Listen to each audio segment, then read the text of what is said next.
everyone to the January 13th, 2026 HOF Advisory Board meeting. We do have interpretation services available.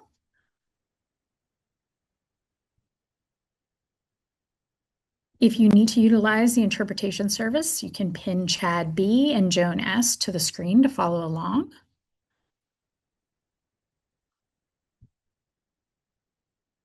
We're going to start the meeting with our roll call.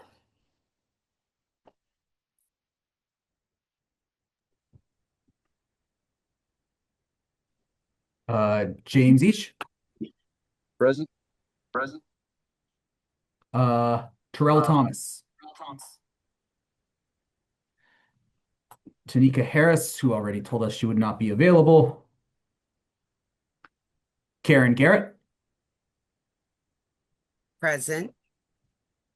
Ellie Fisher. Present. Deb Gross. Deidre Washington. Present. Rochelle Preston. Rebecca Yago. Here. Alan Cisco. Leah Matthews. Here. Adrian Wolnaha. Here. And Robert Helwig. Okay. Can move on to the review and acceptance of the meeting minutes.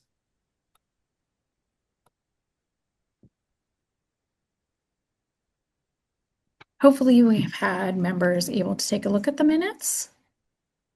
Do we have any questions, concerns, or additions to the minutes? This is Ellie Fisher. There's one teeny tiny typo on section H. The date just needs to be put in correctly. And with that change, I move to approve the minutes. Sorry, can you repeat that quickly?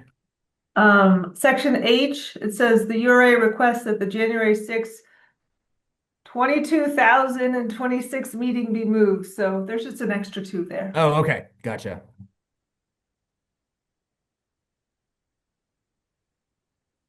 So we have a motion from Ellie. Do we have a second?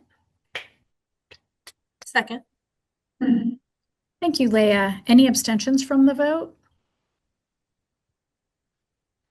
Hearing none, all those in favor, please signify by saying aye. Aye. Aye. Any opposed? Meeting minutes are accepted. Thank you so much. I do believe we have public comment today.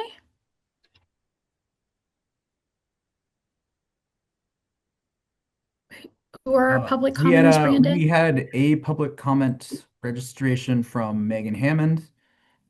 I do not see her on the attendance list at the moment. Okay.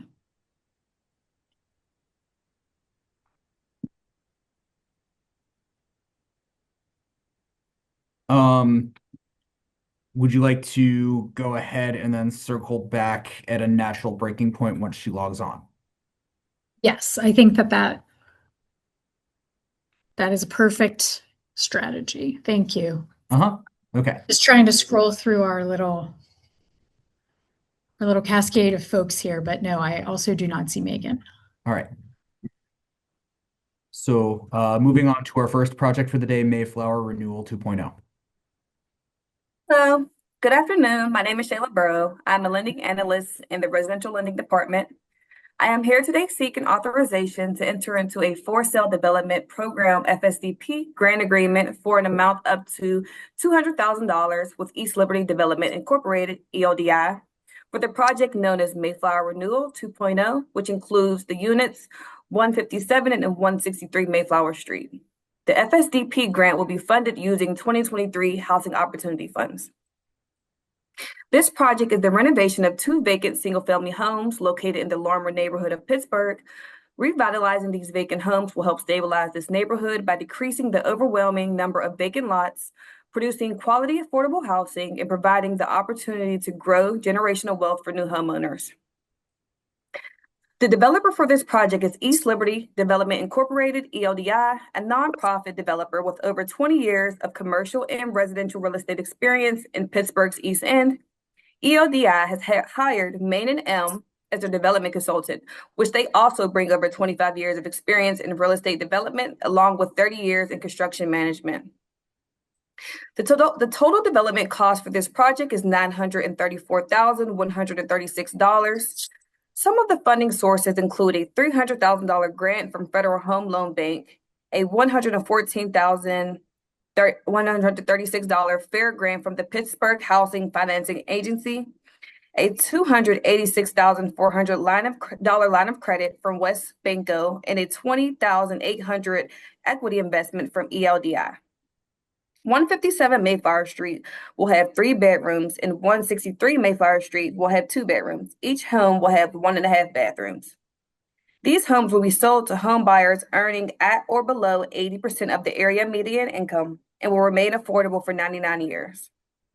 The sales prices for these homes will be $140,000 and $180,000 and will not require any back-end support from the URA to the home buyer.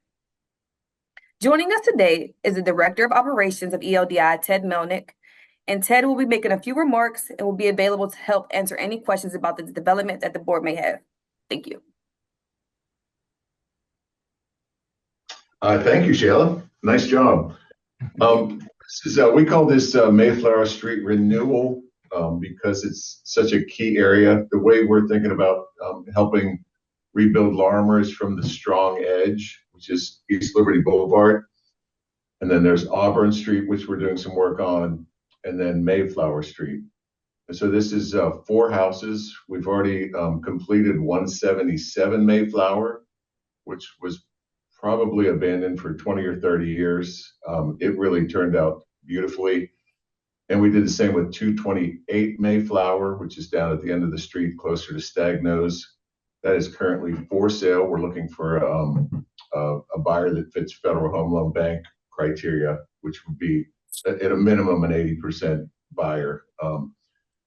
These 2 houses that you're looking at here are just in horrific condition. But what we have learned over the last couple of years is it's still less expensive to rehab than it is to do new construction. And so that's the tactic we've been taking over the last couple of years.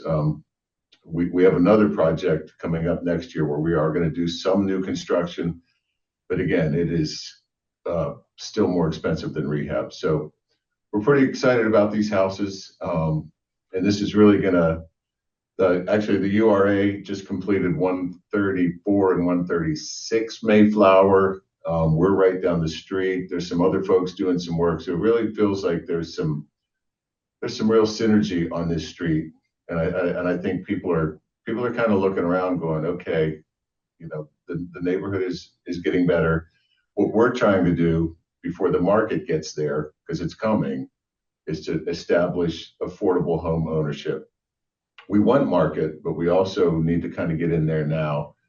And so that's kind of, we've been doing these Federal Home Loan Bank grants, but everything is expensive now. So we really appreciate funding from URA and from HOF and things like that. So I don't know if anybody has any questions. Glad to kind of take questions.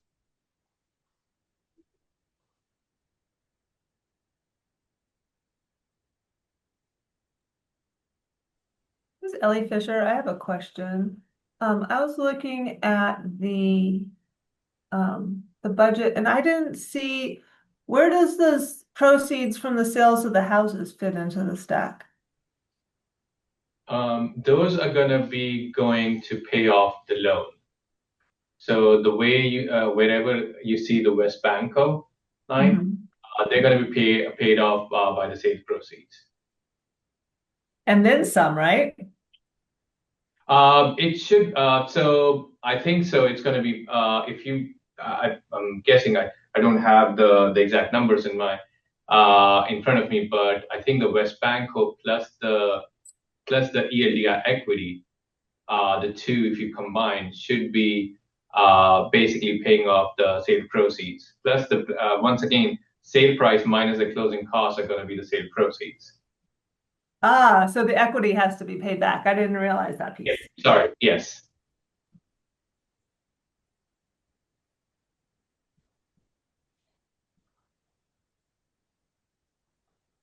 Looking at the two units in question, are there any accessibility features that can be, created? I'm seeing steps in the front. I mean, obviously there's two floors. Doorways look really narrow. Are there any accessibility options that can be done in these homes to widen the audience that could utilize these homes? Um, in all honesty, unfortunately, not for these, because they're really strong, like brick structures. In order to do that, we'll have to change a lot of stuff just in these houses, and they're already like quite expensive, as you can see. Like just to develop 2 units, where it's already costing 900 some. But like Ted mentioned, we have a few more units planned in the future, which are going to be new constructions. So we're actually going to try and basically check that box as well with those. Okay, thank you.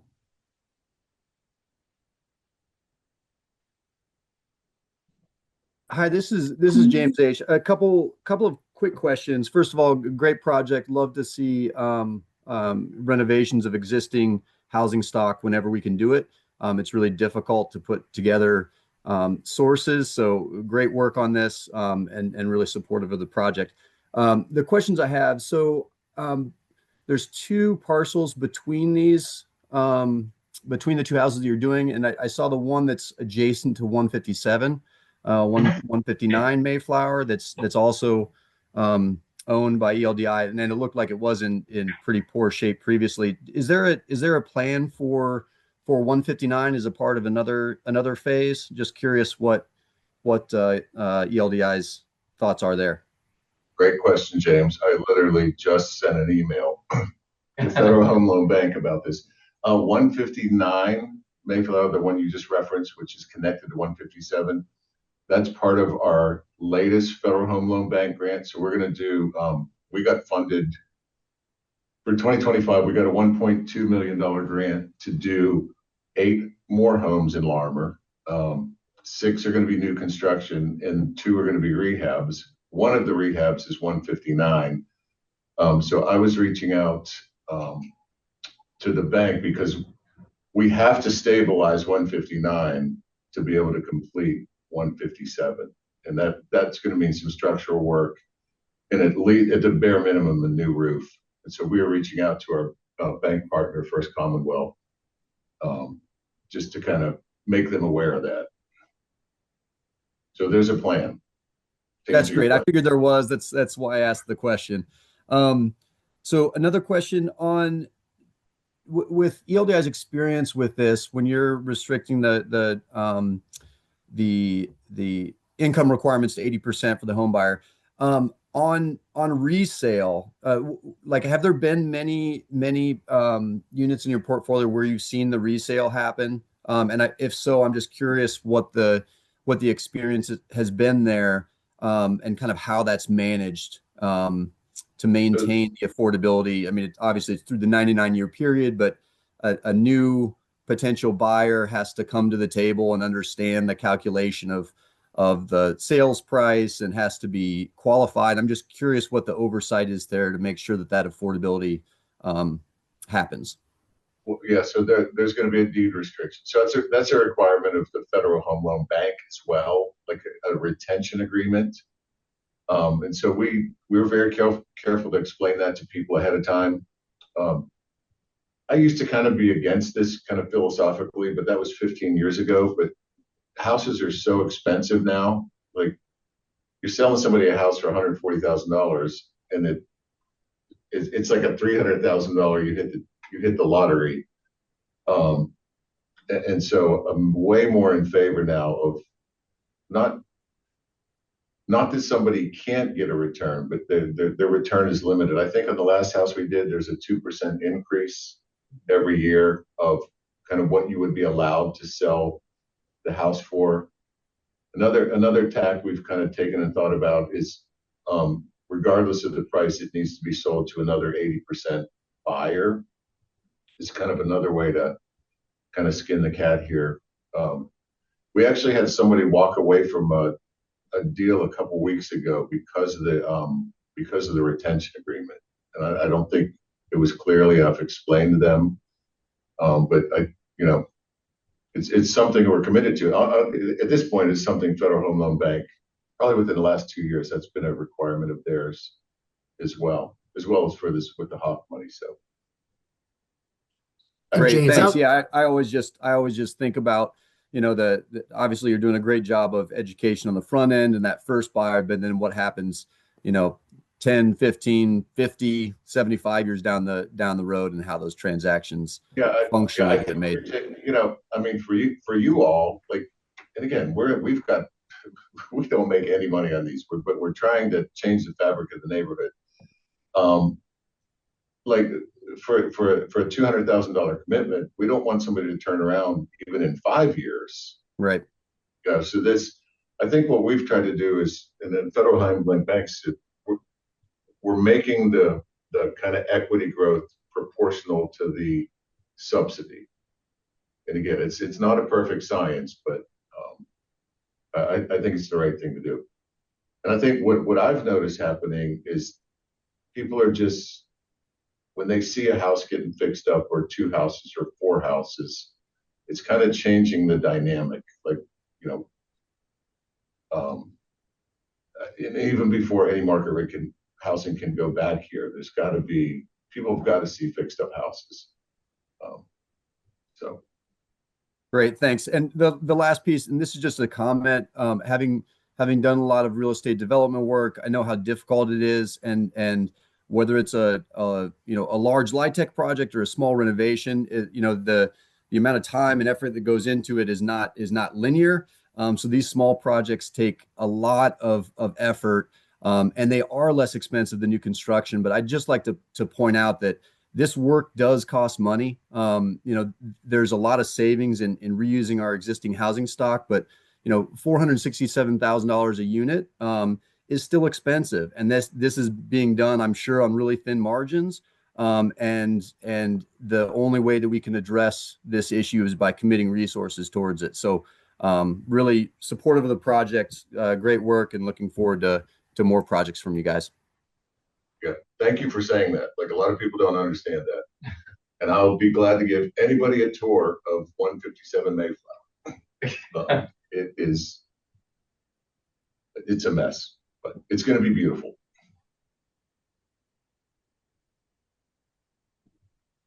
Additional discussion, questions for our guests, clarifications needed?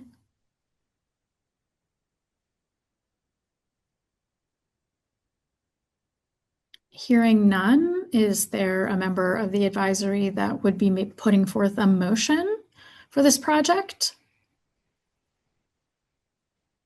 I'm happy to make the motion. Do you need it specific to the agenda? Yes, please. All right.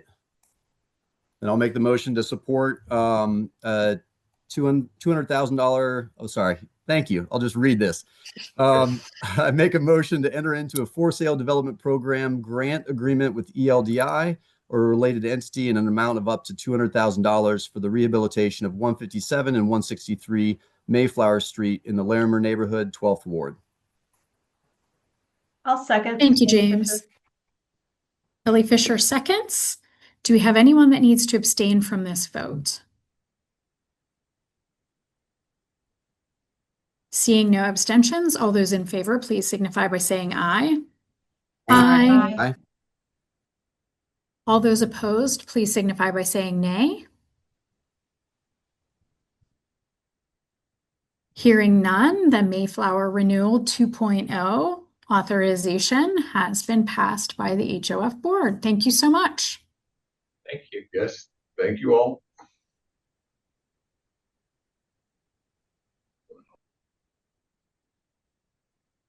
All right. Good afternoon, everyone. My name is David DiBernardo, and I am the manager of residential lending. Today, I am seeking authorization to amend URA Board Resolution 3 in 2023 to increase the rental gap program loan amount with Cities Edge Residential 1 LLC or a related entity in an amount of up to $266,026.64 for the new construction of the mixed-use development called Cities Edge. Cities Edge is a 110-unit apartment complex that includes a 2-story parking garage and retail spaces located in the Crawford Roberts neighborhood of Pittsburgh. 92 of these units will be rented affordably, while 18 will be market rate units. This project is a twin LIHTC award recipient, receiving both 4% and 9% LIHTC awards. The URA is only directly lending to the 4% LIHTC component, which includes 72 units. The original $1,220,000 rental gap program loan was approved by the URA Board of Directors in January of 2023 and closed in May of 2023. Shortly before closing, complications began to arise. In April 2023, there were objections to the closure of a city street for construction, which caused a delay from April through August of 2023. Next, there were complications regarding the utilities related to changes in the utility company's requirements for subcontracting the work of relocating utilities located underneath the existing sidewalk, underneath the new sidewalk, which caused delays from October 1st, 2023 until June 28th of 2024.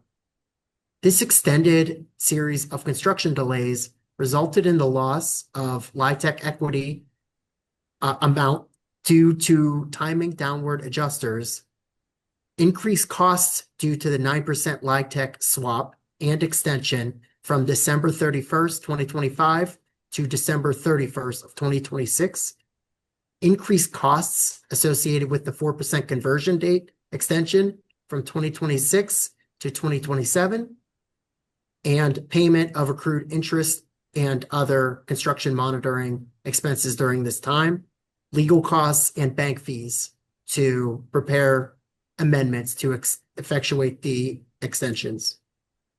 This all in extension to costly change orders for the project that were above the budgeted amounts. The total delay related costs were calculated to be $4,978,000. Of this, the Housing Authority of the City of Pittsburgh has agreed to increase their loan amount by $895,000 to cover a portion of these costs. $3,816,973 of additional permanent loans were also acquired from Cedar Rapids Bank and Trust, and the remaining $266,026.64 is being requested from the URA. This would bring the URA's total rental gap program loan for this project from $1,220,000 to $1,486,000. I'm sorry, $1,486,026.64. So just under 1.5 million. So as stated previously, this project is currently under construction and will be completed in August of 2026. Joining us today is Hal Coffey of Clark Hill, counsel for Midpoint Group of Companies as developer of Cities Edge. Hal, thanks for joining us. Thank you, David, and excellent presentation. So didn't know if you wanted me to add on to that, Madam Chair, or kind of give a little additional items. I think that would be great. When this project went through the first time, I don't think many of the members were part of the HOF. So I think it would be great to just give a little bit more detail about the project. Sure, thank you. This has been in the works for many more years than when we closed. This has been going on, I don't even want to go with the number of years, but I've been involved since the beginning with P. Nathaniel Bowe, Nate Bowe, who's the developer and the man behind that Midpoint Group of Companies. This has been a dream for a long time. This was originally a response to a URA RFP to develop a parking garage on this site. And for perspective, if you know where the arena is, the PPG Paints Arena on the Fifth Avenue side, the parcel next to that is the NRG plant that was built. Energy plant, cute name for the company, NRG. And then next to it was a conglomeration of a number of lots. And at the corner of Pride and Fifth, there was a circular shaped bank building. Our property was not the part that fronts on Fifth. It's the part that's essentially at Pride and Colwell. And the other abutting street is called Our Way. These were kind of gateways into the back part of the PPG Paints Arena, and otherwise were just used for random parking through the years. We responded to the RFP with a plan that was a dream project, was quite substantial, and reality set in over a number of years of trying to right size that project, and that's what we have today and what we're speaking about today. It still includes on there the parking component, which is 2 floors of it, and maintains the original idea of 110 units of residential housing with the 92 that are affordable units. The construction has been ongoing since we closed in May of 2023. But as David had mentioned, the issue that we come to you for today is that there have been some, euphemistically blips in the path. Beyond what everybody else, I'm sure, on this call has seen in construction, escalating costs from lumber being extremely expensive, then switching to steel being extremely expensive, tariffs, electrical costs, electrical components, and the like. But specific to this property, we've had a couple of particular blips. Colwell Street, which is the part that backs behind the project, it comes at the bottom of the hill that has the apartment building up top. That street we had to close in order to do a large part of the initial construction. That construction, and this is ground up. This is just parking lot kind of space. So this was ground up construction. We had to go under Colwell Street to deal with Duquesne Light to do significant utilities efforts and installations. That's where the two issues that David mentioned here earlier arose. One is the Pittsburgh Penguins and the arena itself. We had been speaking with for about a 3-year period to come up with an equitable plan that would allow us to do this development and still enable them to get the deliveries, the access that they needed. We just really couldn't reach an easy consensus. So in the end, they raised some more objections as we were going through the process. We had to resolve those through the years, and we were able to get that through finally after several final months after the closing. In addition, when Duquesne Light, all the testing and the cameras we sent down under Colwell Street and under the development to see how the utilities would be able to be constructed. Once they actually ripped up Colwell Street, we received some surprises, both from water infiltration, which doesn't mix well with utilities, and a number of other components. So that caused some changes to design, caused some changes to equipment, to costs. Those escalations came. So the actual cost escalated. And then, as many of you all know as well, there was the time value of cost. So as we were further and further delayed, the time value pushing things out made things made the cost go up inherently from that aspect as well. These delays also put into significant concern our place in service state that we were going to be required to have for the twinned LIHTC that was mentioned earlier, the 9% and the 4%. We went through some significant time and costs with all of our different funding sources, supporters, and otherwise NPHFA to extend out the place in service date for the 4% and the 9%. That process does not come easily through additional fees, through legal fees that were incurred, not just for us as counsel, but of course for counsel for the various lending institutions and investors and the like that were have to be covered. So in the end, we put together those delay costs for about $5 million, as David had mentioned. Just for perspective, the Housing Opportunity Fund component of this is about 5% of that total increased cost. So just want to put that in perspective. We certainly didn't want to place too much of a burden on the HOF financing side. We took that into account, of course, and a lot of that comes from other private funding through Cedar Rapids Bank and Trust and increasing their funding contribution, as well as from the Housing Authority of the City of Pittsburgh providing as our partner on this, providing additional funds. So I don't want to drone on too much, but that's kind of an additional background, and I certainly welcome questions. Thank you, members of the advisory.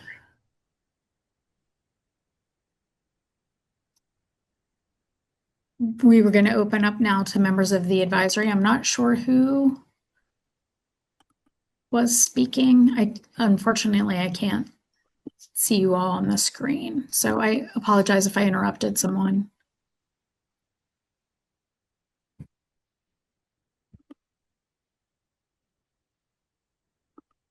Comments, questions for City's Edge?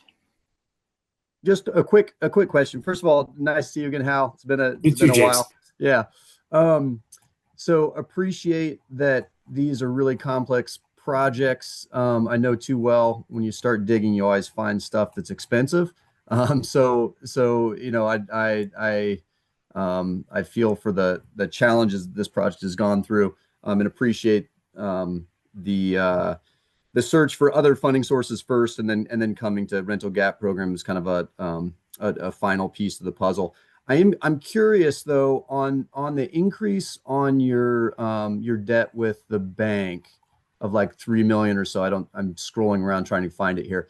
It was 3.8 million. 3.8, yeah, with Cedar Rapids Bank and Trust. That's a pretty significant increase. I'm just curious how you were able to fit in that significant hard debt with your pro forma, if it cash flowed well enough to be able to cover that, or if there was some creative type of moves that had to be made in order for the project to be able to carry that. The answer is yes, and all of that. Yeah. In particular, we were also able to get some rental increase numbers through our PBT numbers that we have with the Housing Authority of the City of Pittsburgh, which we greatly appreciated. Again, they are also a very active and very large participant in this project, and we really could not have done this without the Housing Authority's support. That was definitely one of the sources for some increase in income and some increase in projections, both on the rental side and some cost savings that we've tried to tweak down the road here, hoping to maintain those through the project. And I may have missed it, but how many project-based vouchers are part of this? Give me a second. I think it was the 92. Okay. I do think we have 92 project-based vouchers. I cannot remember. And again, remember this is 2 residential units. So right. I can't remember the breakout between this unit, the 4% unit, and the 9% unit, of which one got how many PVT units. Great, thanks. And then the only other comment I had was I saw the change. If the increase on the loan amount is approved, there's a change in the repayment percentage as of the 75% of the net cash flow. And would just note that in the backup information, that is not reflected. I think that's still just the original 7.1% on RGP. So it'd probably be good just to have that for files if I'm reading that correctly. But no objection to it. Just wanted to note it. Were you talking about the pro forma specifically? Yeah. So in the summary, it notes that the repayment terms would be like 9.42%, 75% of net cash flow. And then in the operating pro forma, it still has it showing as the repayment is 7.1%, which I'm assuming was the original term. You are correct. I failed to update that. I apologize. Thanks for catching that. Oh, no worries. No worries. I just wanted to make sure that we had that for records. Thank you.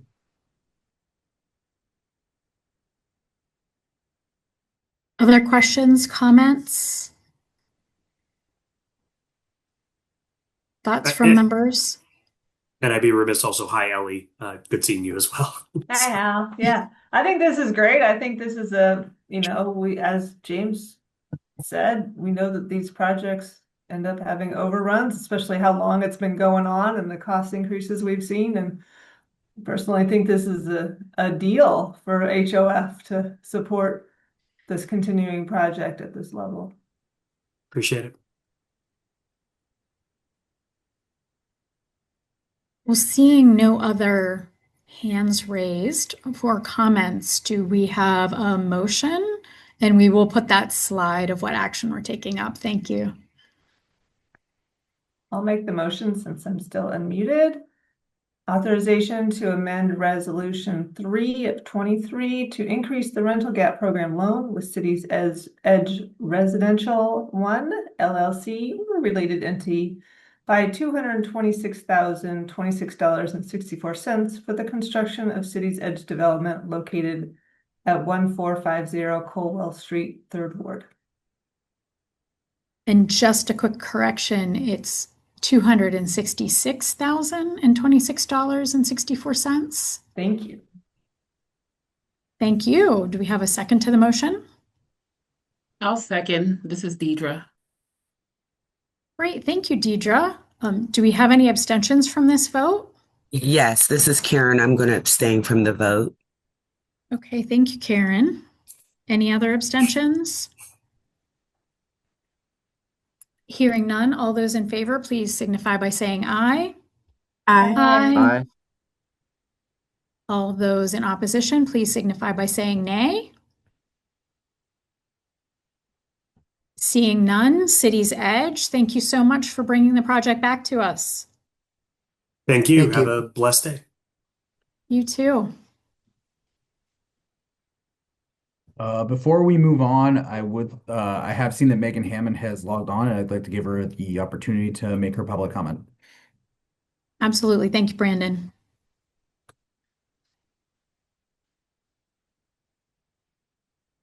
Thank you kindly, Brandon. Let me just get my screens put together in just a quick second.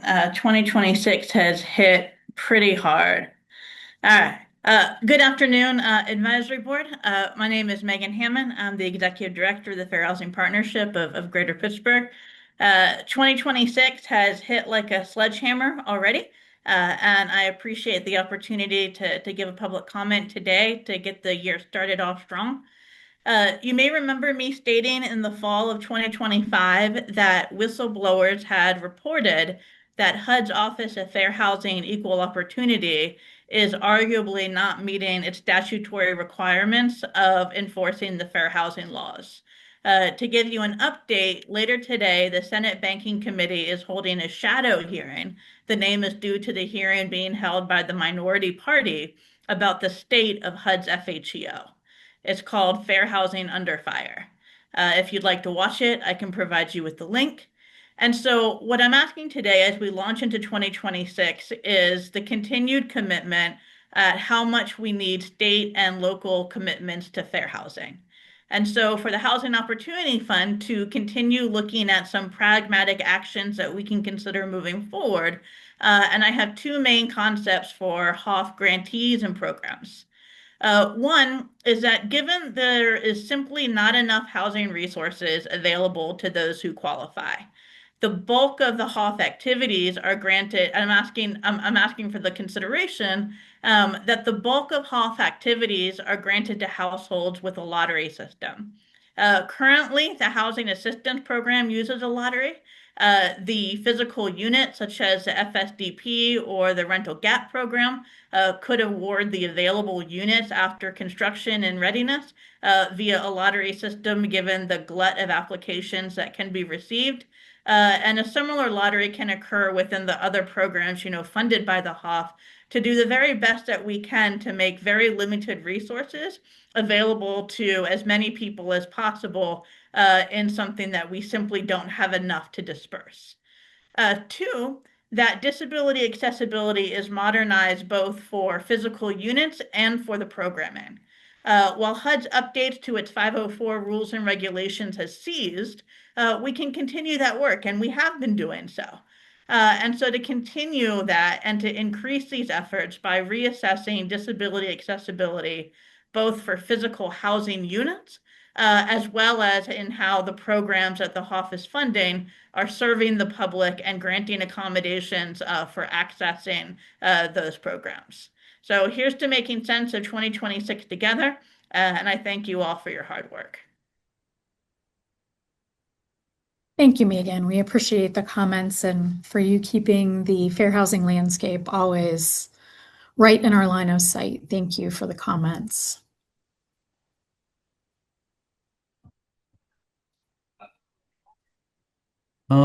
So as we move on to the state of HOF and programmatic expenditures, I'd like to remind everyone that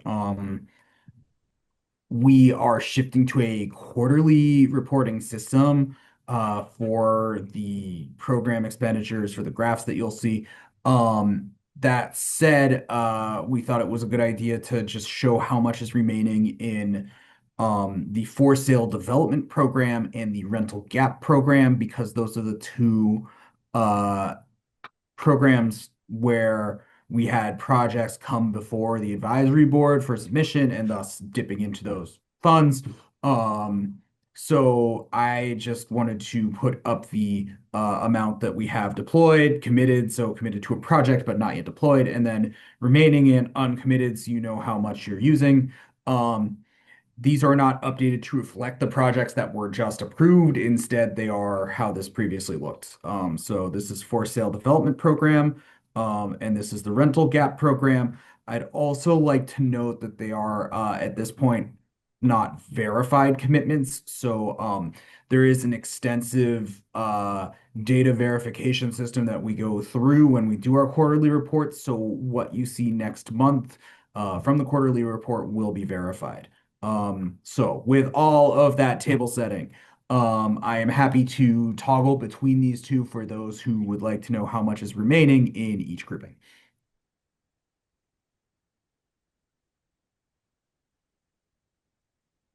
Thank you for this, Brandon. I'm surprised at how little we've spent on that.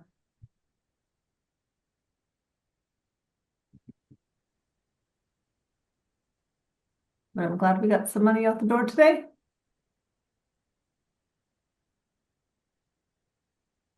Questions about the information Brandon has provided, concerns? No, I don't have any concerns. I'm grateful to see this because this really helps us as we move forward and just understanding there's funds have been committed, uncommitted, and just, I think it answered some of my questions from previous conversations. But thank you for this. And I don't want to put Brandon or David on the spot. But I am curious. Some of the past conversations we've had here, just to give a little bit of context to this, seem to be around pipeline. So while there's some big numbers here from previous years that are uncommitted, it seemed like what staff was saying is that there's a pretty large pipeline that they're currently working on.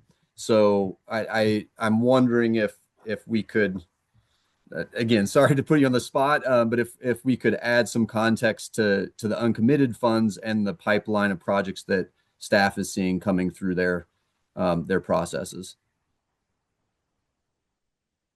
Sure, I'll take that. I'll say we do. We have a substantial pipeline. That continues to be the case. If anything, it has grown a little bit since we last spoke. We continue to perform the underwriting on those and evaluate when they are ready to bring to the board. But yes, I don't think it's going to be an issue of whether we can commit these funds in 2026. I don't know what else, if you have any other questions, because we have several large live tech and then also several smaller projects that are that we're working on and evaluating with this funding source and with CDBG and home funding sources as well. Yeah, no, I raise it because I recall your presentation a few meetings back where it was like, listen, we could use $20 million a year. The pipeline just in light tech projects alone is way more than the the full allocation of RGP can address. And so I just want to make sure that we're, even when we see these big numbers of uncommitted funds, that it isn't the case that there aren't projects in the pipeline that will clearly need this funding source. Because again, when we look at this next year and look at allocating between different programs, there's clearly a huge need here, and I just want to make sure that we're clear that it is going to be used on a lot of projects that are coming down the pipeline. I appreciate that. Yeah. Even if I'm remembering correctly, it was something to the tune of 15 million that you felt could easily be used. That continues to be accurate. It is we have a significant pipeline. So that, yes. I don't have like an updated number or anything. I'm sorry. I was just going to say I don't have an updated number or anything, but like that is accurate kind of estimation at the time, and that hasn't decreased. So.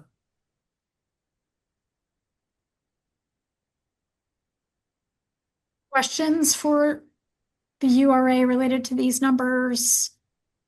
Again, thank you to everyone for getting these together for us. So I do feel like that comment does segue into this portion of the reporting and expenditure reporting. So I know we wanted to shift this to a barriers, impediments, and opportunities section and description.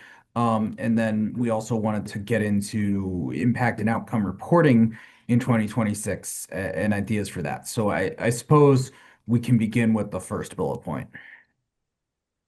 And I think it's really interesting. The project we saw today was a great example of barriers and impediments.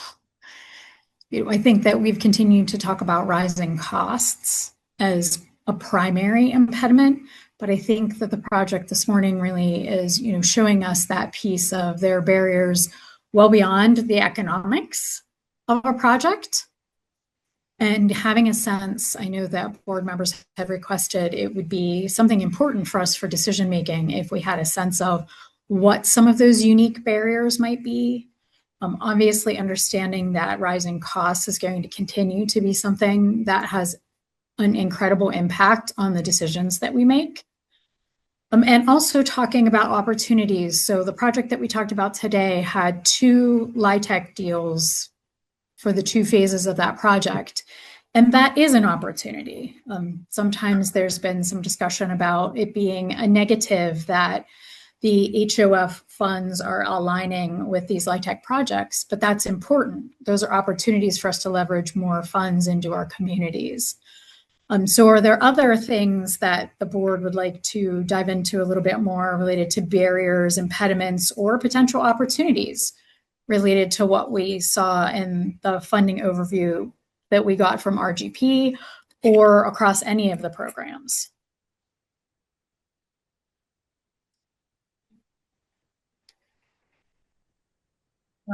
I just have a comment on the city's edge. The other major increase was the decrease in investment dollars because of the time to get the permitting and dealing with utilities. And I don't know how we can help to fix that, but they had a decrease in their investment. So that was a big number. And so like in the LIHTC deals, timing is everything. And if you can't produce and get construction and stabilization, you lose some of your investment.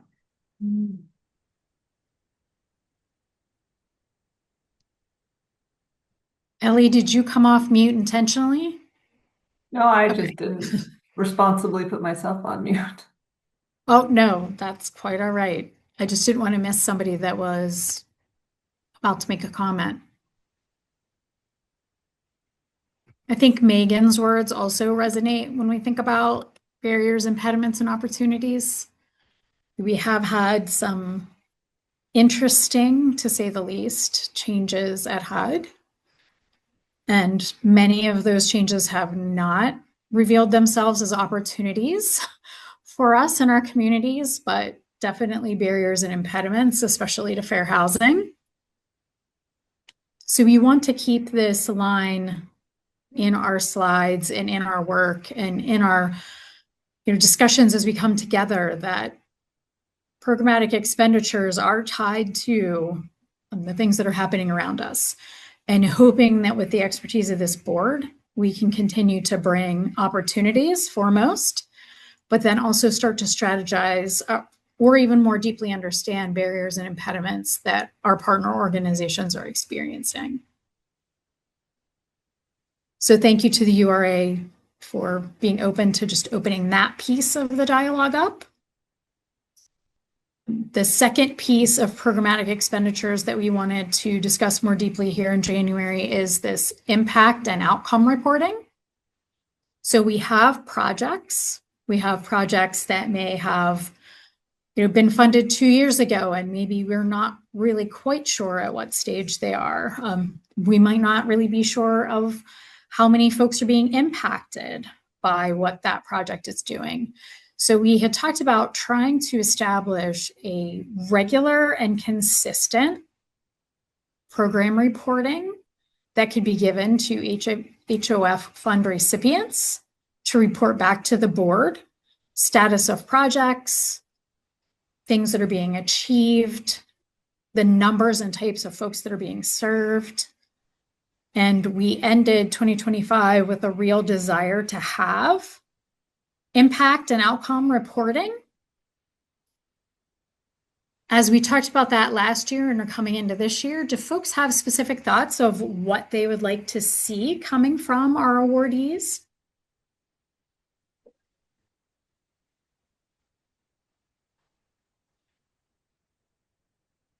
I wonder if the URA is already collecting a lot of this for their own larger annual report, and we're not just a subset of that impact that the full URA is having. So generally what we collect is what is required by federal programs to collect. So like, income data or things like that, right? And that's if we're using the federal funds. So like CEBG or home.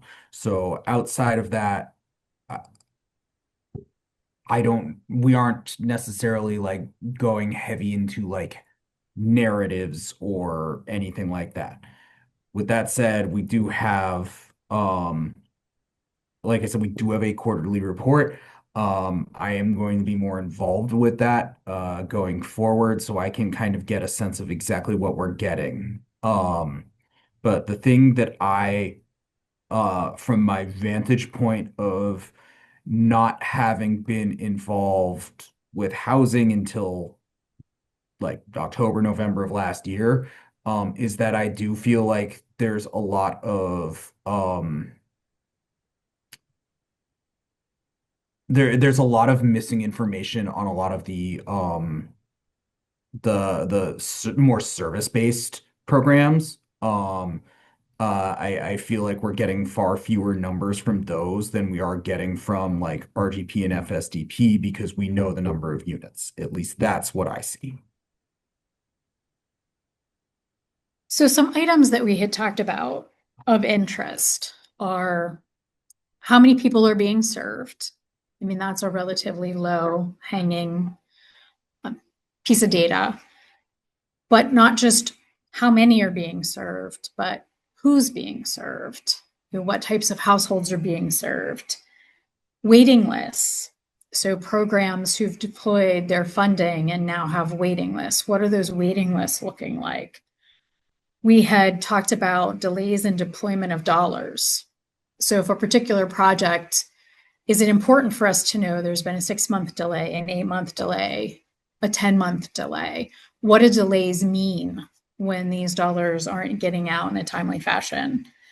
Wanting to know if people are being housed, are they being maintained in housing? So looking a little bit more deeply across the programs in, are we developing affordable units and then there's incredibly high turnover rates in those units? Are we developing new units and we have a development that has 8 new units that are available, and we have a waiting list of 375 people for those 8 units. Looking at the units overall, how are certain units being utilized in the community? Are larger units having more impact? Are they more readily rented? Do they have more of a demand than potentially single units? So there's been a variety of items that we've talked about across the board that we think could be helpful as we're planning. And I don't know if all of those or some of those resonate with the members that are with us today. Things that you've been particularly concerned about.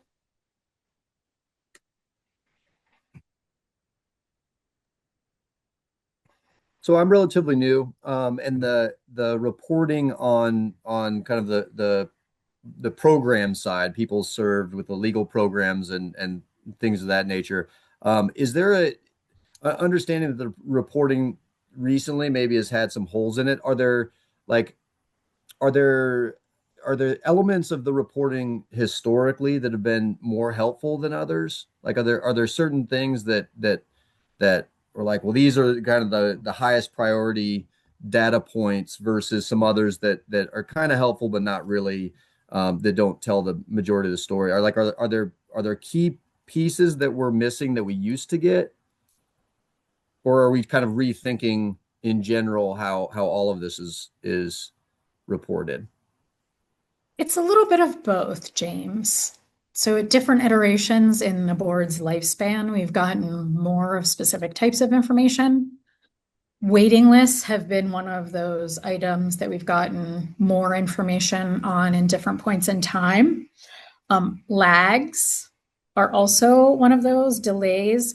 Is it a delay in a project being constructed? Is it a delay in the lease up? Is it a delay in sales? Those have been impactful items that have helped us make some good decisions about the programming that we're doing. Mm-hmm. Also drawdowns by the grantees. So if it's taking 2.5 years to draw down funds versus an organization that's ready to go immediately, what does that mean? Is that something that we want to be talking about? Is that something we should be concerned about? We have a development that we just talked about today that it's been several years, and the development itself, giving to that development was somewhat contentious when we voted on it in the first place. And then there are delays, and membership will hear maybe something in a newspaper, maybe not. And some of these projects sort of go off the radar. Is it important for us to know where projects are on their trajectory? And board members historically have felt like, yes, it's important. We do need to have a sense of how the dollars are being deployed. We need to have a sense of what projects really don't seem to, I don't even want to say outcomes, honestly, but when we think about some projects, the dollars that were invested for how many people were impacted by that project versus the impact of other projects. And even if that's just a touch of how many people were touched in a positive way by that project, those are things that the board has really grappled with, especially for decision making. And then benchmarking, have we been funding the right kinds of projects?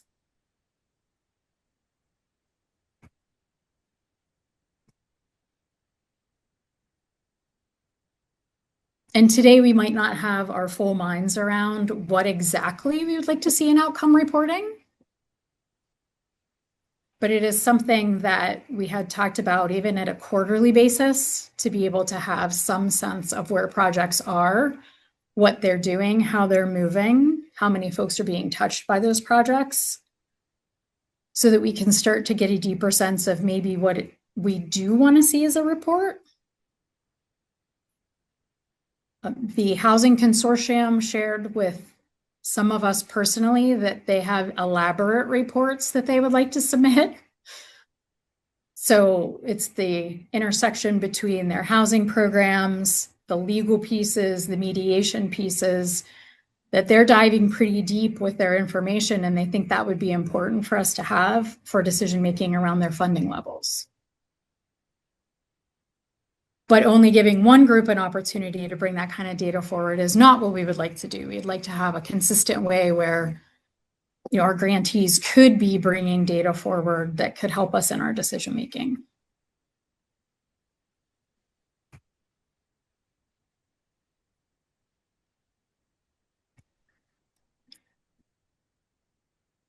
So if we don't have specific thoughts at this moment, that's okay. We can keep this one on our agenda to be thinking about how we build impact and outcome reporting.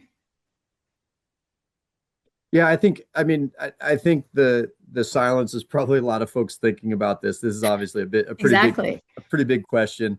And I always tend to lean towards keeping it relatively simple. But again, we're also judging very different programs. Seeing somebody come through the door as a drop-in for legal assistance is different than creating an affordable unit for the next 50 years.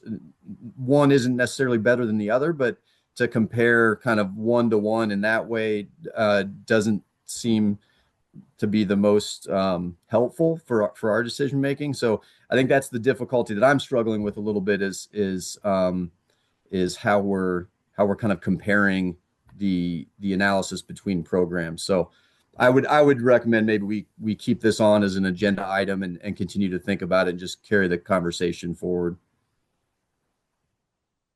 And to your point, James, I don't think we have to use the same measurement tools across programs. Sure. But trying to develop some consistency of what our ask is. What are the items that would be important to know about the for sale development program? And our for sale development grantees have the opportunity then to, bring back information that makes sense within the domain of what they're doing. And not each one of them is asked to do something different or producing something different. Whereas housing stabilization is not going to be the same as mediation. That group has done some work together and they've aligned their data. That may not be as helpful for us. It may be very helpful for them, but it may not be that helpful for us. So just trying to get our brains around for our grantees, what would we be looking for? What would be important related to impact and outcome? And could we have some more clear, consistent guidance for those grantees, especially when in some of the programs, it's felt a little bit like there's a vacuum of information. So Brandon will absolutely keep this on the state of the HOF for us as we go forward.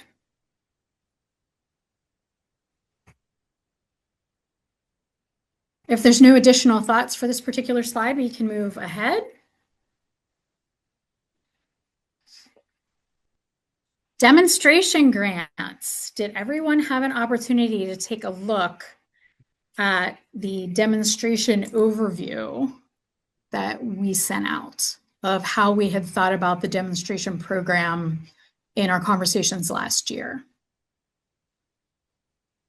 So I'm seeing heads shaking. Great. So it's hard to believe how long it actually took us. Ellie, if you think back, it was December of 2024 that we really started to create this process. We had some good momentum. We wanted to do emergency grants. We thought that the best way to do that would be a rolling application period. We actually got guidelines out and we had projects approved by May.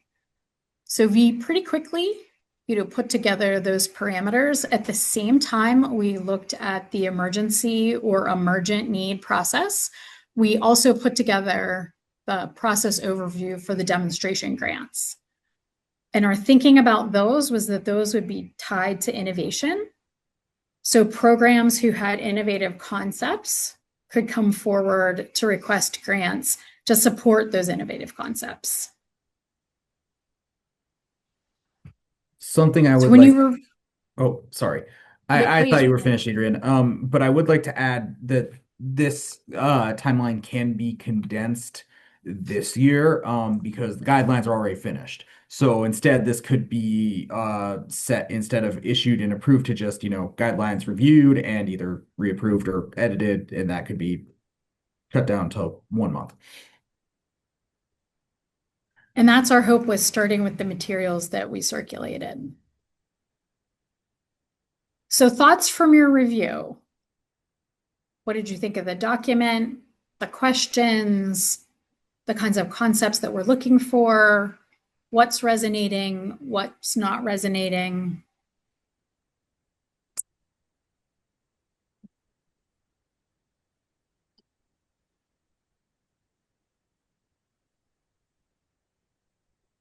Are we exhausted with January? I mean, so much has happened in 2026 already.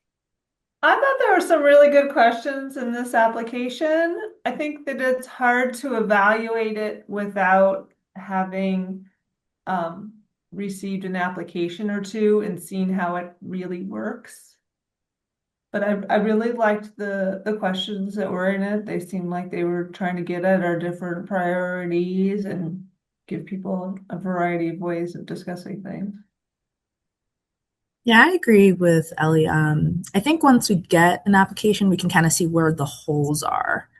I know it would be easy for me if I had like an example. Well, we have an example. So let's actually take an application from last year. So last year we received, and I'm actually going to use the refugee resettlement grant that we got, because I think that we could give a parallel scenario with it. So last year we were asked, federal funding was not going to be provided for a program that was already in progress. So a group of folks who were coming to the United States as refugees were told very late in the game, those apartments that were getting people and that rent we're going to be able to pay, those funds are not there any longer. So the Department of Human Services reached out to us as an emergent need of what are we going to do with folks? We have hundreds of folks here and they don't have housing. They've relocated from another country. They don't have the resources to be able to now just say, oh, well, I'm going to figure out an alternative. So we came in under that umbrella as, yes, we do not want this group of families to be displaced. So that's an emergent need. I could see an organization coming in this year related to housing for immigrants and refugees under the demonstration program of what does a local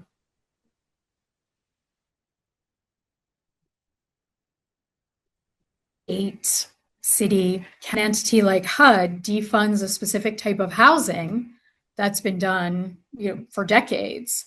What are the model solutions that we could try to supplant the old way of doing these programs? And that's a pretty simple, just maybe there's folks that want to test out different types of housing strategies for people who are newly in the United States who may not be having access to the same resources that they have historically. Maybe that's what someone wants to put in through the demonstration program. Someone else might want to put through the demonstration program, and I will share with the group a demonstration program that I've had the luxury of talking about, which is, could you do congregate style housing for people with varying abilities, physical, cognitive, emotional, psychological, physical, different types of abilities? Could you do group housing models that provided for privacy and really looked at accessibility through a bunch of different lenses? So not always thinking of accessibility through ADA, thinking of accessibility through, if you have diverse communities, what does the housing need to look like? How can that housing adjust per person that uses that housing? Two very different concepts, two that could come into the demonstration program under innovation. Would we take And could we take, Ellie, the lessons learned from last time of maybe these don't fall as nicely into a rolling application. Maybe if we want to look at concepts, that's better if we have all the concepts come in at one time. So we can really benchmark them against each other to say, what are the top innovation demonstration concepts that we saw out of the 10 applications that we received in our open application period from February to April. Mm-hmm. Benchmark those all at the same time, because rolling may not make as much sense when what we really want to do is highlight what we feel is the best practice. Mm-hmm. So we may want to do a set, this is the open window for RFPs. We have a different amount of funding. Are we comfortable with demonstration projects of saying, hey, if we only want fund one, that's okay.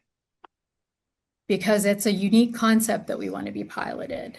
Is just one larger award make more sense than smaller awards?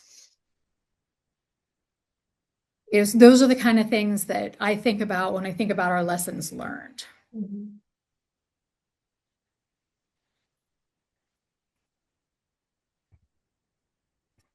I find that really compelling to have a deadline for these innovation grants. We look at them together and decide, and I think I would leave it open for us of whether we decide we want to really fund one or we want to fund a couple. It's going to be a hard decision to make, right? Hopefully there's lots of good applicants and it's a really hard decision. Which really underlies to me the importance of having criteria before we start discussing who we're going to choose and how. Yeah. Yeah, I'd agree. James, I think you came off mute.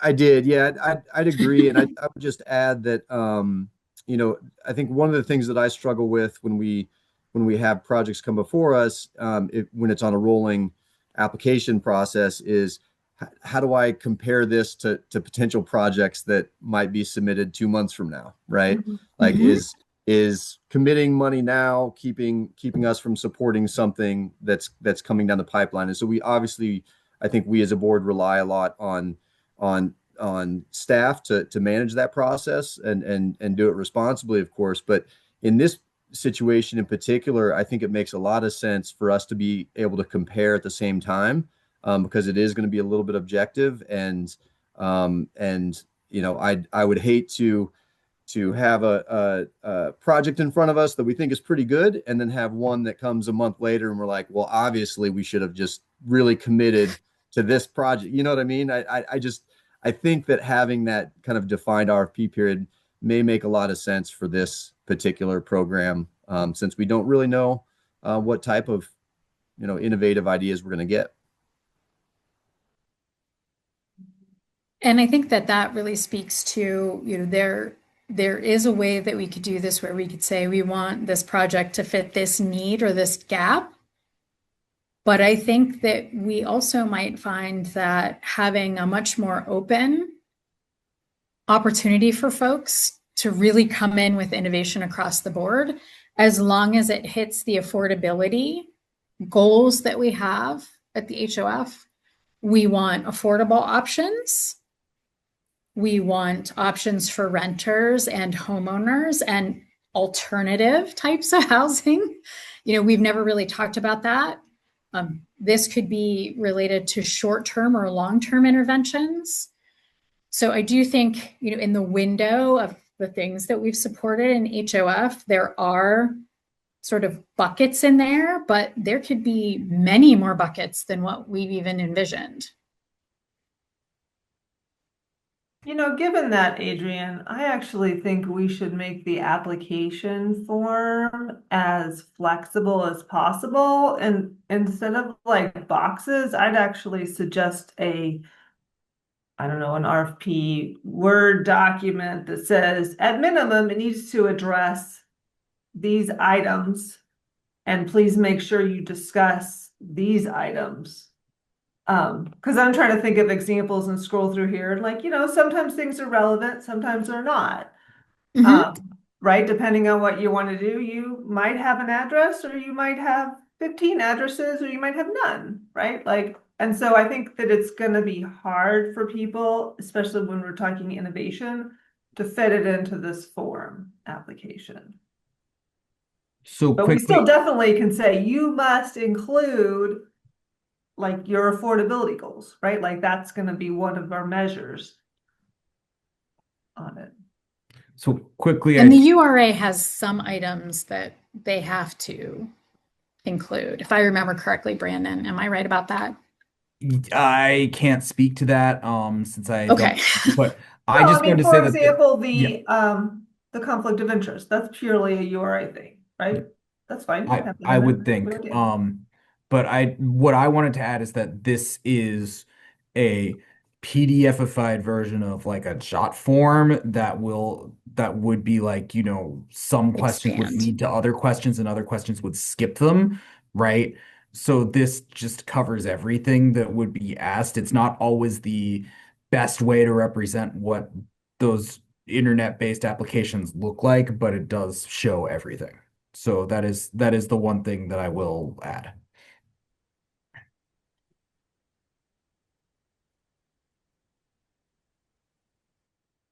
So other thoughts about demonstration dollars being utilized in this innovation space?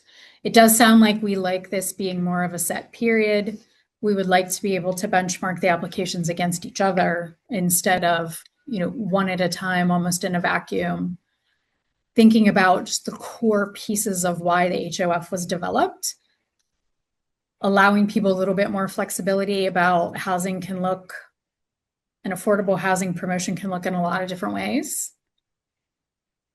I actually think we should have a criteria that says that this application would not otherwise qualify for any of our other funds. We're looking for something different here. And we did that on the first iteration, and that didn't seem to be as clear. So I agree, Ellie, putting that forward. We're not looking to have just an RGP application. Mm-mm. Mm-mm.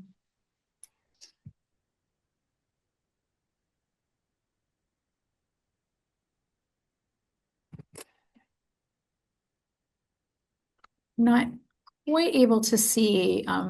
Karen, Deidre, Yeah, I was Becky. thinking the same thing, that having something that stands differently from what we have seen in the past is extremely relevant, I think, for this innovation, because that's what we already know what is. We want to know what the possibilities could be. And people thinking outside of the box is kind of what this speaks to. So I would definitely agree with that one. Thanks, Karen. Yeah. Other thoughts? I'm I guess feeling just like maybe we. I was going to say, I just addressing, because I know in prior projects were submitted what some define as urgent. Mhm. I think that should be clear so that there isn't disappointment. I think also the timeline of the project Yep. itself is important. I know you have shovel ready or you're in pre-development.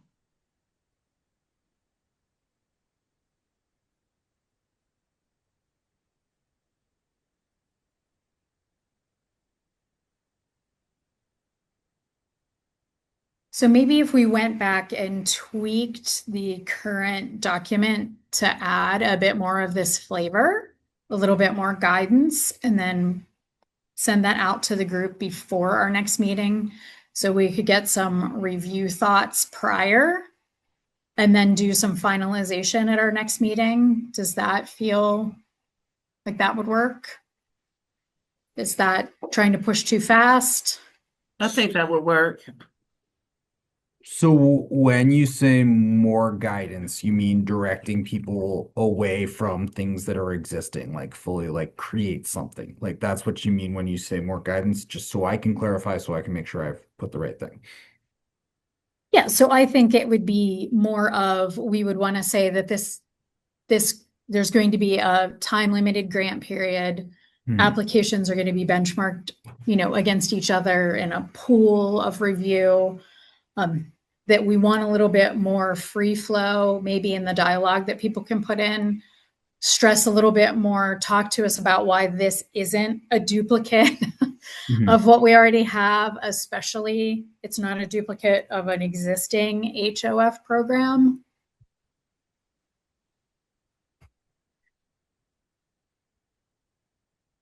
They're just a little bit more, not hard bumpers, but a little bit more that reins in, how people should be thinking about what they're putting in. And potentially articulating a little bit more deeply. And Brandon, you and I or other URA staff can work on just some of the languaging of why we're doing this. That it is a more open conversation. We would like folks to identify a need or a gap. We're not defining those for them. Why is this innovative? I also think the piece that we have struggled with in that criteria is we do have to let people know that your project has to be financially sound. And you will have to have infrastructure to support whatever project you're suggesting. This is not a grant that I think we're looking particularly to say, oh, well, even if an organization doesn't have capacity to do this, if it's a good idea, we want to fund it. Like, we actually want folks to be able to do the thing. At least that's the way I'm interpreting. So you want this to not be first money in? That's not quite what I'm saying. Okay. It can be first money, but there has to be, an organization has to have capacity to use the money. Okay. So this wouldn't be something where we were saying, okay, you're an organization that has never done a housing development. And what you want out of these dollars is you want to build a new housing development, but you also want to train all of your staff to be housing developers and do construction. We don't really have the resources for that kind of innovation. For us, it's innovative for our company to do housing. So we want to build an infrastructure to do housing. I don't think that that's what we're talking about.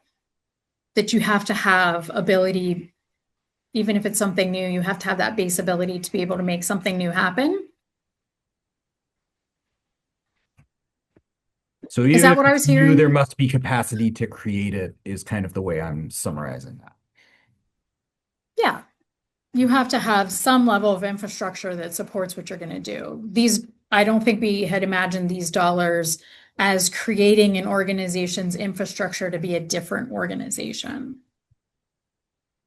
So one of our criteria for evaluating will be, do we feel like the applicant can successfully achieve what they're looking to set out to achieve?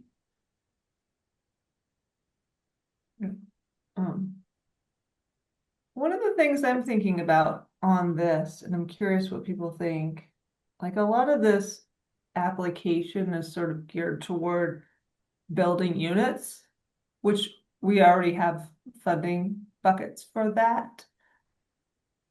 And I'm also thinking like it's really easy, like innovation is often like, oh, I'm going to do a study or an evaluation of something. And I'm thinking that I would like to see this resort, one of the outcomes be housing units or people housed. Like, what are the outcomes that we need to see in this?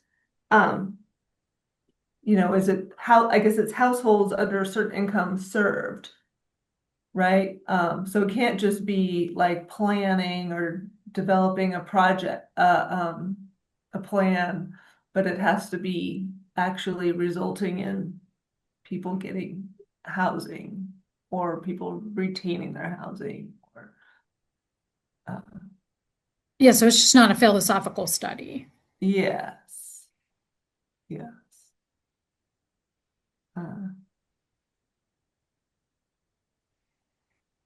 And I think that that was the intent that we had when we put the application together, was this wasn't time for any kind of entity to be putting together a concept to shop to another funder. That there's actually a thing that's happening. It's not the plan for a thing, it's the thing. Which is not the most, technical language, but I think we were much more in the, it has to actually be a thing, that something happens, not just planning, not just concepting. Well, we have a really interesting concept and we wanted to invite people from Iceland to come and talk to us about, how they built these particular homes.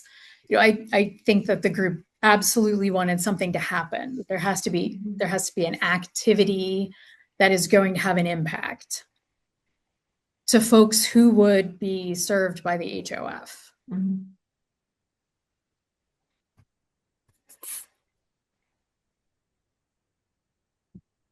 So I think we can go back through the application. Again, when we do the demonstrations, it's easier when we walk through all of them so you can see all the drop downs. But I think we can go back through and just try to strengthen, these are unique concepts. You don't have to build necessarily.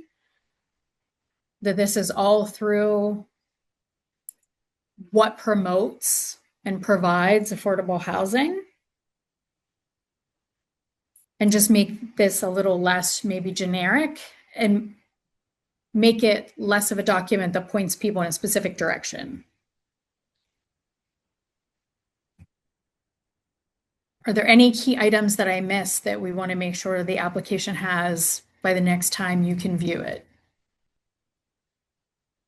I guess my only comment is, are there a sustainability piece attached to this innovation? Or I think, I think when we met before, we said it didn't have to have a sustainability piece. Okay. Because sometimes a pilot might not be something that you either wanted to sustain or that you intend to sustain. Maybe it's an intervention that then you're doing something different coming out of it. So I think our concept of sustainability was more of a, what impact does it have, and can that impact be pulled forward in some way, as opposed to, did you build a program and then that program operates for the next 2 years? Okay, that's fair. And I think something that we learned from the demonstration dollars that went to the emergency shelter downtown was that those dollars actually created a right space. But what was missed in that was that maybe that wasn't a space that the community wanted. So that those dollars were used in a sustainable way because they actually transformed that space. It could be used, but then people didn't want to use it that way. So I think that's also an interesting piece of, what we want to hear from our applicants is, why do you think this would work? Or do you know that people want this?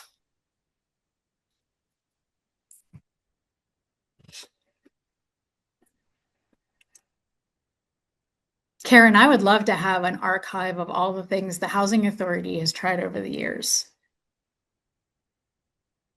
You have such a wealth there of Yeah, well, programs there's a that lot were, of things that don't work out always either. So we're but not that's really sustaining. helpful. It is extremely helpful. So, the housing authorities don't always get a lot of credit for innovation, but you try a lot of things. And the lessons that you learn out of that, you pull forward in ways that are really impactful.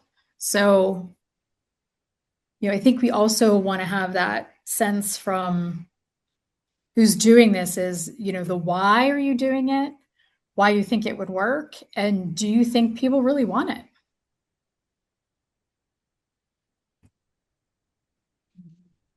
That's a little softer, but I think we can ask those questions. Just kidding.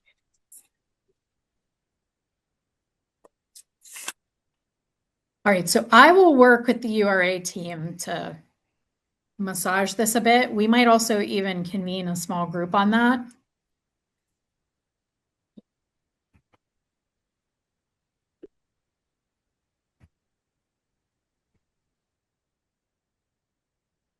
Well, if we feel like we've exhausted discussion on this piece for now, we can move on to our next agenda item.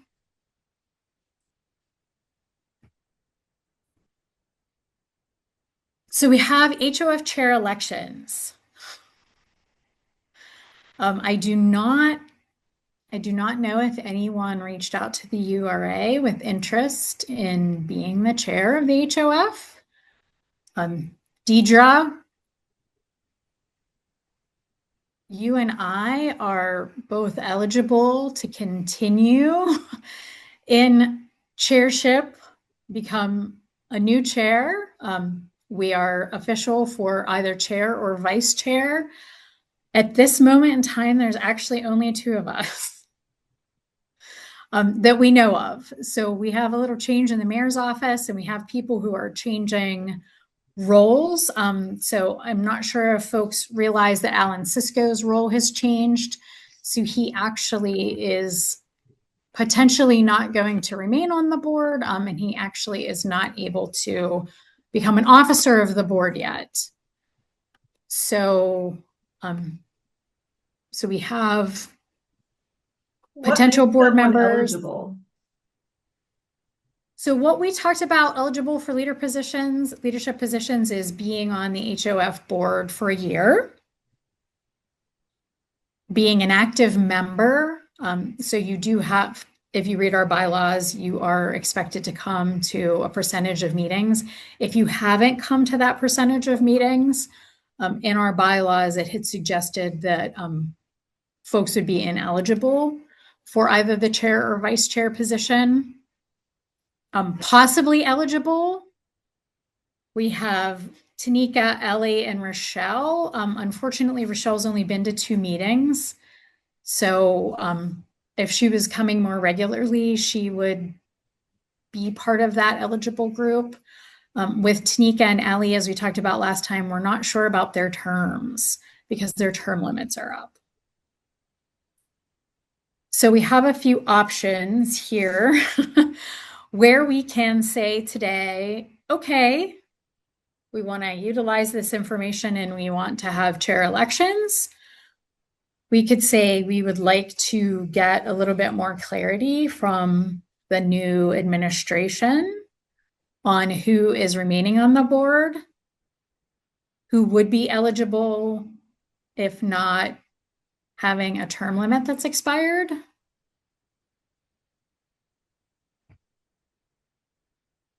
We could go in a completely different direction than those directions. We could just say we're going to hold elections for a little while. I'm not hearing Deidre. Deidre, I don't even know if you're interested in being the chair or the vice chair. I'm not even seeing Deidre in our cascade. Am I missing her? May have dropped off. I'm not sure. She may have dropped off. URA staff are not eligible to be the chair or vice chair. I guess the one question I have is, considering some of the changes across all of these types of boards, so that the email that went out, I think in December about letters of resignation, so that they could appoint the new administration could appoint board members. Do we have any other clarity from the administration on their intention for some of these boards, or is it still kind of a work in process? So it's a work in process. Is that Karen? Yes, I was going to add that I did submit my resignation as instructed by that notification that came out, but my term is also up in April of 2026. So I was awaiting to see how we move forward with this period. So Yeah, so I think the letter was a little confusing personally. So it requested resignations and it requested them to happen right away. However, it said, we may not accept your resignation. And it also it also said, please continue your service until we accept your resignation or we don't accept your resignation. So I heard from some people that they just resigned and assumed that they were kicked off at that point. I've heard from other people that, well, I sent something, I personally sent something back and said I have 3 years left of my term. So my intention was not to be submitting a letter of resignation. So it's really a personal decision. It's my understanding from legal that legally, if you were appointed for a term, you are permitted to serve the term you were appointed to, regardless of who is the mayor. But I think everybody interpreted it a little differently. So, so to everybody's point, yes, it's very unclear. It's just very unclear. This just happens to be somewhat bizarre timing at the moment, where we have some folks who've expired, but the guidance we were given was to keep folks who had expired until new appointments were made, and we don't have new appointments. I don't know who has chosen to resign. There may be members of our group that chose to resign that don't want to stay on the HOF. So for me, I think that this is, this is a difficult conversation to have because we're not sure how we're moving forward. And with Deidre also not being, having to leave the meeting, at this moment in time, Deidre and I are the two people that are eligible. And we, we're not trying to strong arm the board into picking leadership at this moment in time. So I would love to just hear from all of you what you're the most comfortable with. We are having our elections conversation. So Adrian, are you willing to continue serving as the chair for another year or two? Because I think you've done a fantastic job. I agree. Thank you, Karen. I am happy to stay and support the board in whatever way makes sense for all of you. Well, that's the decision. Karen moves. I don't know. I don't think all of the board members I are don't participating in that decision. I agree. Do we have a motion? I'm not. What are your thoughts, I'll Becky? just- What are your thoughts, Leah? I mean, if Adrian, if you're willing, I would definitely support that. And I would also support that. Okay, Brandon, you're still on with me, right? Yes, I'm still here. So Brandon, I'm going to propose something, and I think we can do this. Kiana wasn't able to be with us today because she had a conflicting meeting. I'm going to propose that we have enough folks on today, if we're comfortable, to do our election. I would propose that we do our chair and vice chair for 6 months and come back when we have our more robust information from the mayor's office. If that makes sense to folks, and once we have our membership sort of verified and validated, and then we revisit this, again this year when we have a more robust set of options. I mean, I certainly don't want us to be without a chair because we can't do business without a chair. And whether that's me or that's Deidre, considering we're the or the two people that have been completely vetted as fully eligible at this moment in time. If we can get everybody through 6 months, what do you think, Brandon? I mean, I think that's fine. We still get to wait for the mayor's clarification on some of the rest of the terms that are, hazier. And we could call a special election at any time if we wanted to.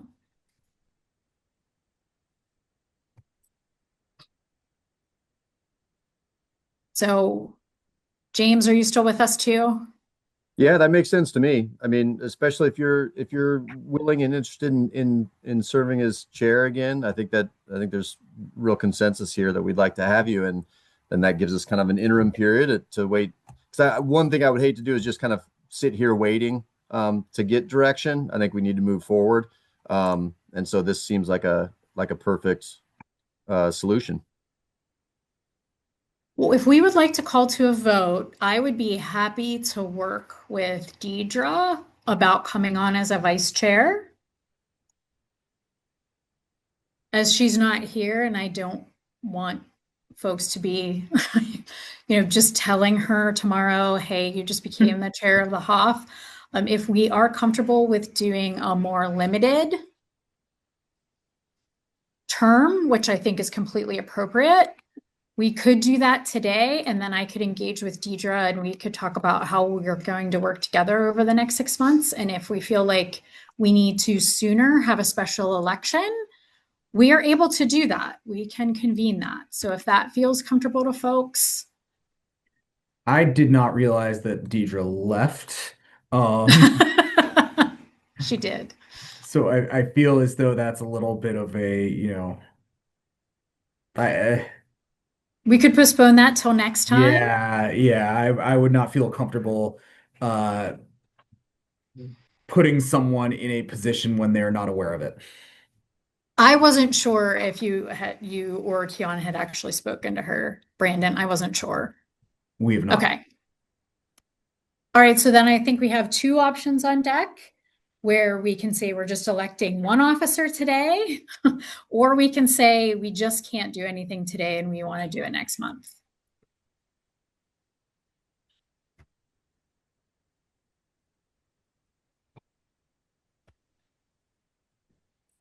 Karen, do we have preferences? You can make a motion.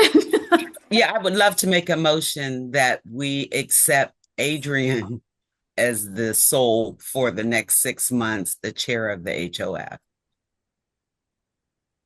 Second. Thank you, Karen.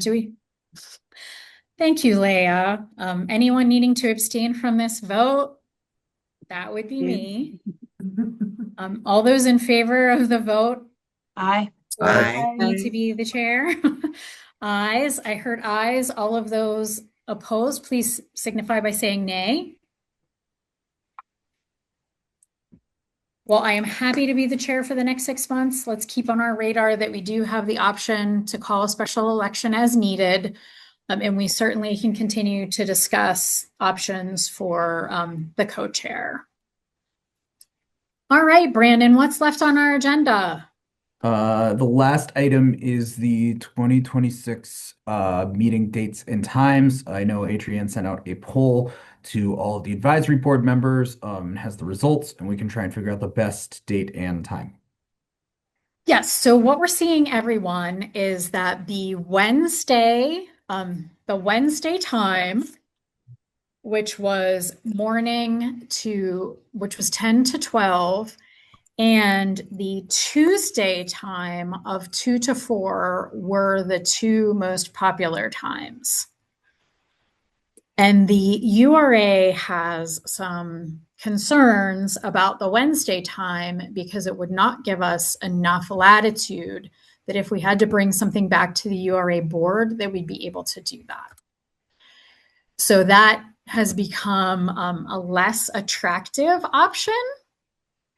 So if the Tuesday 2 to 4 time does not work for members, we are open to an alternate. But it does appear that we do need to have the meeting earlier in the week so that we can give the URA board what they need to do their work. So not everybody, the 2 to 4 time wasn't great for everyone. So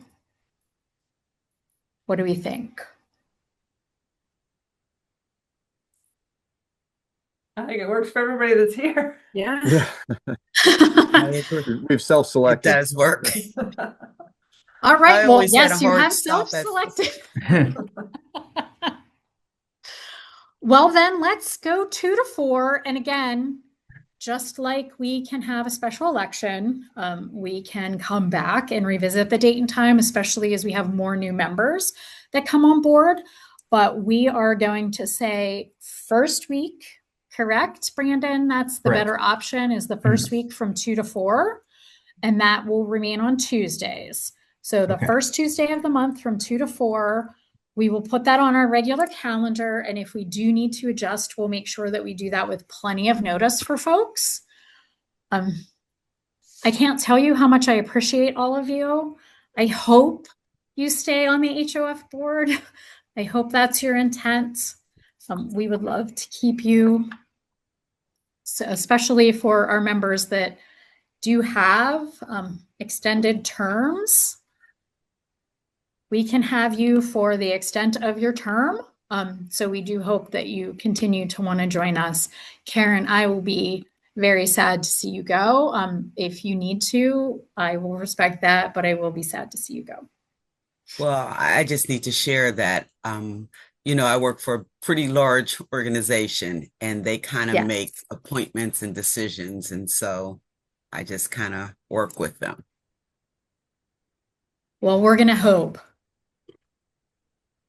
I'm going to put all my fingers crossed and toes and everything because we would hate to lose you. So we will all be seeing each other unless we're told otherwise next month on the first Tuesday from 2 to 4. So this is going to be changed. This adjournment is going to be changed. Correct. From 2 to 4. Yep. Same date, February 3rd. And we will have an in-person option, which will be great. And we hope to see everyone. Hopefully. I want to hedge. We are in the process of getting these rooms scheduled, but it is a priority of ours to try and get the in-person option.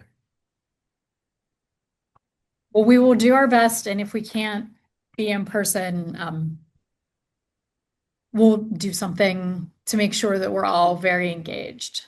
So thank you, everyone. Can we have a motion to adjourn? Motion to adjourn.